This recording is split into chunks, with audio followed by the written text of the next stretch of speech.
Hey, before we get going into the video, I just wanted to once again put out the word out there for anyone who's interested. I've got copies of my Masters of the Universe fan comic. It's 6 volumes showing you right here in front of you. All of them are graphic novel sized, 80 pages minimum. The final volume was like 130 something pages. It's a fan comic I've been working on for years, and I finished it up just last year. And I was promoting it on my channel before the regular videos for a while. Then I ran out of stock on some of them, and I had to get restocked on it, which I have. So I've got copies of all of these available. If you're interested, hit me up on... I got links to my Instagram. You can find me on Facebook. You can pick these up and I can just mail them out to you. In addition, I've got a few copies left of a sketchbook I printed up about 2 years ago. I got a couple copies of this left. Just a bunch of female figure drawings, sketchbook stuff there.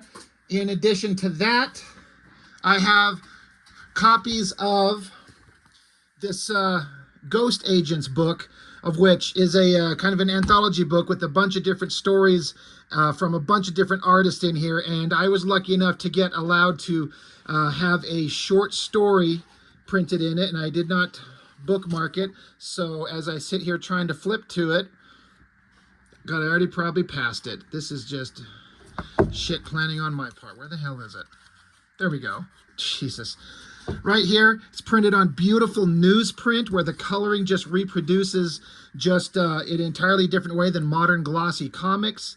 So I have copies of these. I was actually getting really low, but the Ghost Agents guys reprinted my art in a new book, and as compensation, they sent me a whole bunch of more copies of it. So I have copies of this available. There's also a backup story with some material based on the Metropolis movie.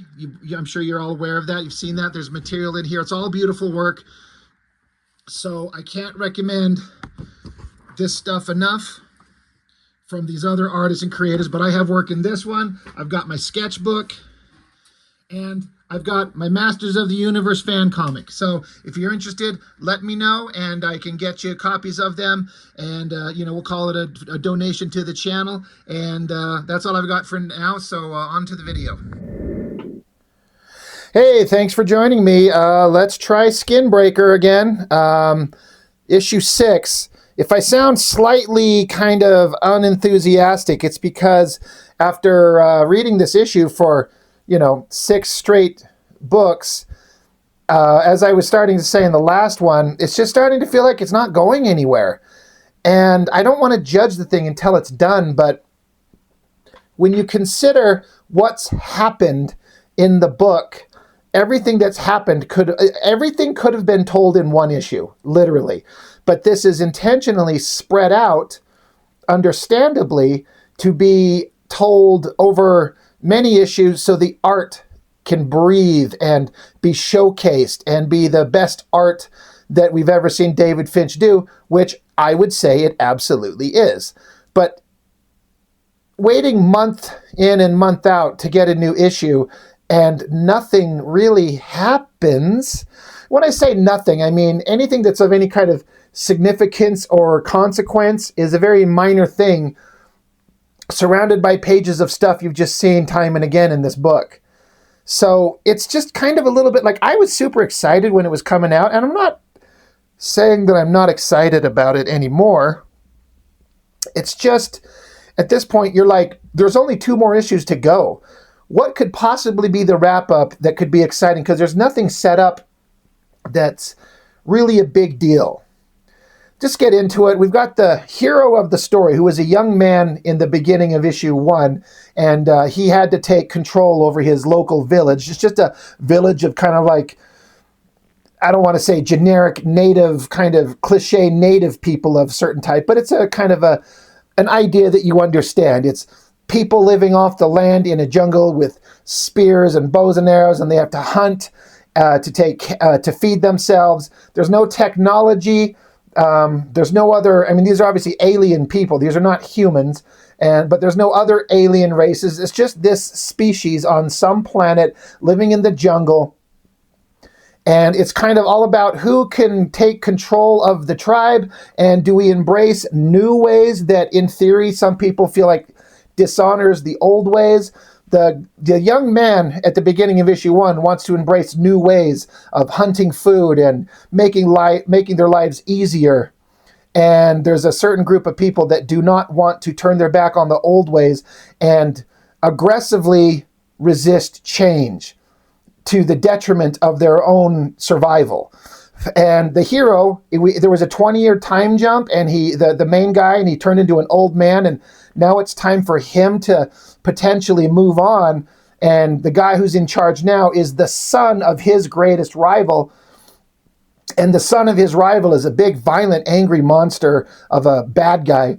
And so our hero, instead of doing honorable combat, he eventually just ran off into the forest to kind of go hide. And I remember thinking in the last issue where the hero took off and ran away, it's like, okay, that's kind of a dishonorable thing to do in the eyes of their people. And it's kind of a weird thing to have the hero just run off and take off. But there's probably a greater plan. Like, he's got the welfare of the tribe at the forethought of his mind, in spite of his own honor. He's trying to do the right thing for everybody, not just himself. So we start out with more beautiful artwork, black and white. I love the coloring by this Annalisa Leone. The coloring is fantastic. It's at night. And I love that there's just no words. I say this all the time, and this book excels at that in places, especially here, where he's just silently hanging out, climbing down some rocks, looking around, running into the jungle. Beautiful stuff. And then we get another beautiful splash page of the local wildlife, jungle, and animals. A great shot of like some lizard creature, its eye, and it's walking along the arm of our hero here, who's right here in the jungle waking up. The thing with Finch is he takes all this time to do this beautiful artwork, and he clearly was not in a rush to kind of find a quick way out of a page. He put all kinds of time and effort to make it look as beautiful as it could possibly be. And it's kind of career-defining work. The problem is like, I've seen this jungle page like this, for example, this double page spread of the jungle. It's beautiful, and I've seen it in every page of every issue so far. At what point does Finch get tired of drawing this fucking jungle? Like, it's kind of easy-ish comparatively to, like, you're not drawing cities and buildings and windows and street lamps and garbage cans and cars and people. You know, you can kind of keep it very organic, and it's a little bit easier to do. But when you just draw page after page after page of the same jungle, do you get tired of it? I'm kind of tired of looking at it because it's just the same setting all the time. They don't go anywhere. It's kind of like that last Avatar movie. I watched Avatar 3, the Fire and Shit or whatever it was called, and I enjoyed it enough, but I'm like, this is just like the second movie, and the second movie was just like the first movie. They need to change up the concept and move it around a little bit. But you can't deny that the art is fantastic, the coloring is fantastic. But while our hero is waking up from, sleeping at night, he hears a clanking in the jungle. We cut to the current leader of the clan and the people that are with him. In the last issue, they set out to hunt the leader. And you find out, as has been established by the hero of the story, he set traps, like warning devices, to let him know that he's being hunted. And the dummies don't realize that this is an example of the kind of smarts that the hero has, that he can think of these things, and these guys just don't think about setting up traps and warning systems like that. They're like, holy shit, he's setting traps for us. And he's like, whatever, the guy must be near. They see the hero leaping off into the distance, so the bad guys, they're not bad guys, they're the adversaries, let's say, go chasing after him. Our hero throws the spear that he's got in his hand, and they think that he misses, but he hit this tree on purpose in a very specific spot. And as they go up to kind of remove the spear to kind of take the weapon for themselves, you realize that it releases a spring-loaded spiky trap that the guy just barely ducks under and misses. So again, the old leader, he might not be the young guy, but he's the smart guy. He's setting traps for these guys. And the leader, again, it's the son of the hero's rival. He sees what's going on. He's like, this is, he's given some thought to it. Anyway, they're like, and even this other warrior says he's moving, he runs like the wind. He might be an old man, but he's still got it. So the bad guy leader throws his spear, and in a situation or a scene that it looks visually cool, it's a little impossible. The spear is flying towards our hero, and hero guy slices like a rope, which causes a big tree branch log that was hung up by some rope off to the side. He releases the catch on it, so it swings down, and the spear that was being thrown at him sticks into the log to kind of protect him from the throw. Pretty badass, kind of impossible, but pretty badass. They come to a river. Our hero just leaps across it, just kind of springboards across it. Again, the old man that they kind of think is weak and dumb and feeble, kind of kicking all their asses, comes to the edge of this water. The leader of the opposing team that are trying to kill him come chasing after him. And in the last issue, there was a scene where our hero saved the life of this guy here, the guy who's trying to chase him down and kill him, the presumed kind of ultimate villain of the story. And our hero saved his life from these monsters that attacked their village. And this character here, I can't remember any of their fucking names, obviously, as you can tell. I should have just looked it up, but who cares? But he's like, why did you save me? You're disgraced. I have to kill you. Anyway, but why did you save me earlier? And the hero guy, he's like, oh, I saw ways to make our lives better and easier. More food, less work. Why must we cling to the old ways and break our backs?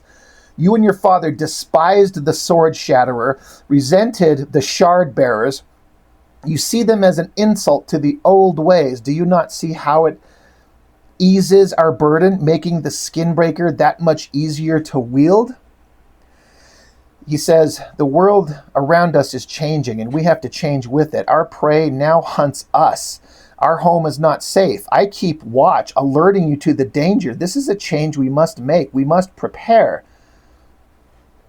I could surround our home with the traps. My time is nearing its end, but I can make our burden and our children safer even after I'm gone. Surely you must see the value of this. So our hero is making his case to the guy who's in charge. He's like, I know you're young and dumb and angry and a big brute, but you have to see that we need to be smarter than this. And he kind of pauses for just a second, but then he says, you turn your back on the old ways. He just won't let go. So he charges at him, and he has to kill him. And so now this guy, the leader of the clan, the tribe, he's got the weapon, the sword, the Skinbreaker itself. And I thought that this sword weapon thing was going to be some kind of magical element. I didn't know that for sure because I didn't know what the title Skinbreaker meant. But in the first issue, whoever leads the clan has this weapon thing. And they had a kind of a ceremony at the beginning where they held the weapon up to the sun, and as the light cast down to the sword, and then the sword projected light down onto the children, it kind of affected their skin and changed it. It's some kind of like cultural thing that they do. They can't exist out in the sun until the sunlight passes through the blade and the light casts upon them, and it changes their skin. It calls breaking their skin. And then they can exist. And it's kind of like a rite of ascension. They kind of become fully grown adults when that happens. So I always thought that this sword was going to have some kind of like magical properties, like it's Excalibur or the Sword of Omens or some shit. And so far, it's just a weapon somebody carries around. So once again, it's another element to the story that as of this moment so far has not been given any kind of special meaning beyond it's just what they carry. And it doesn't have to be a magical weapon. You see that happen all the time. But it was sure set up to kind of be that way. So they fight, and the younger guy kind of snaps the weapon of our hero. He's standing there on this precipice of this stone over the waterfall. And the bad guy has him. Got the Skinbreaker sword pointed right at him. He's going to kill him, and he just stops. It's like he can't bring himself to do it. Without telling us, if you're paying attention to the story and the body language that's going on with the main villain here, it's revealed that he's kind of understanding that maybe this guy has a point and he can't bring himself to kill him. That's the implication here. And so the hero says, if our ancestors wish me dead, I will die. And he throws himself off the waterfall into the pool way down below. Great art here. Great splash into the water. He tumbles down through the water. I kind of read this, again, it doesn't tell you, so you kind of have to interpret yourself, and there could be multiple interpretations. I see this as he's letting himself fall to the bottom, but he's not trying to swim. So I kind of wonder if he's maybe trying to kill himself. Maybe he's trying to put his hand in the fates of the gods, if this is something that he should do. But then we get a wide-eyed shot on his close-up of his eyes, and holy shit, big gooba fish. That's a pretty awesome shot of some big, giant underwater creature. Oh shit, he's got to go swimming. And again, this is all just told through the visuals. We don't need fucking words everywhere. And I love it. Kind of escaping from the giant jaws of the fish, kicks his way out of it, swims hard, finds like a cave underwater, goes swimming for the cave. Gets inside it, the monster fish can't chase him. I was kind of impressed with how long this guy can hold his breath. Swimming down the cave farther and farther until the cave becomes a smaller and smaller opening, until it's just barely big enough for him to squeeze out. Now who knows where he's at. Comes up through the water, swimming for the surface as fast as he can, breaks the water and looks around himself. And then he's in some kind of cave. And in looking at this is visually, again, it's not telling you, you just kind of have to interpret it, but that is not just rock. It looks like crystal. And if you notice the color of the crystal, to me, it looks of the sword, the Skinbreaker sword itself, it looks like it's made of the same material. So I'm like, okay, so is this special crystal? Is this something that this weapon was forged out of? It's clearly a cultural, it's a significant cultural thing for them. And finding a cave of more of this material, what does this mean? What could this mean? So, okay, I'm kind of interested. I mean, I'm like, okay, where are we going? But did we need to take 6 issues of nothing happening to get to this? Like, I don't know what's going to happen. But there's only 2 more issues to tell the story on. So it's like, I don't know what's going to happen. But it's something. So the guy who was trying to kill him, the villain of the story, he runs back with his people, and as they're going back through the jungle, we see close-up of these big monster things. I think they call them silver fangs, that are watching them. So you know that they're going to become a problem again later. We cut back to the wife and the son of the hero of the story, and they're talking how they know that the guy in charge of the tribe is bad news. And this is not going to last long, and we're all going to suffer. And now that their father is gone, everything is going to be lost. And the mother is talking to the son. Now, this guy was just a baby, or not a baby, but a very young boy in issue 1. And it was kind of established that he was weak. He was not physically strong, but it's kind of being established that he's smart like his father. And the mother's saying, you have your father's wits and my cunning. You will devise a plan and I will help you carry it out. Basically, they're plotting to overthrow the guy who's in charge, which goes against all honor and cultural norms. But like, we have to do this. We have to betray him for the good of our people. And we need your smarts. So that's probably not going to go well, depending on how it gets portrayed. We'll see what happens. So they come back, the hunting party that was chasing after the hero, and the leader kind of excuses himself. He wants to go sit privately. He doesn't want to sit and revel with everyone else. So he's sitting quietly by himself. He didn't get to kill the guy, but he watched him fling himself off the waterfall. And like I was showing, like we were talking about earlier, he paused and looked and was like, maybe he shouldn't kill him. So he's definitely conflicted for what's kind of been portrayed as a young, dumb idiot. He's kind of thinking for himself, but his father comes along. He's missing a leg. He's old. And he's like, what has become of my son? You mourn that traitor? And the young guy's like, I know our ways. I know I am meant to lead and he is meant to die, but he spoke to me. His thoughts seemed important. It made me wonder if we still had if he still had a use to us, Father. Maybe the old ways are wrong. And the father just freaks out. He's like, you're no chieftain, weak of body, weak of mind. He starts beating the shit out of his own son until he's out of breath and just keeps going at it, tries to choke him out. And the son has to slug him back, punch him. And if I could turn the page.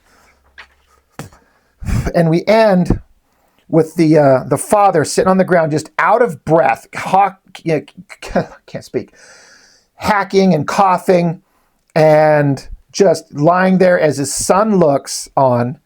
And he stands up, and the son says, I'm sorry to have failed you, Father. And the father's just hacking and out of breath from beating his own kid. And that's where the issue ends.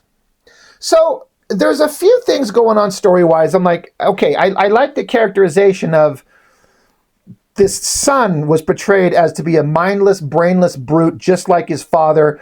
And the hero of the story was not going to be able to physically compete with this guy. But it's showing that he's actually able to stop and think and have some thoughts of his own, even at the expense of betraying the honor of his father.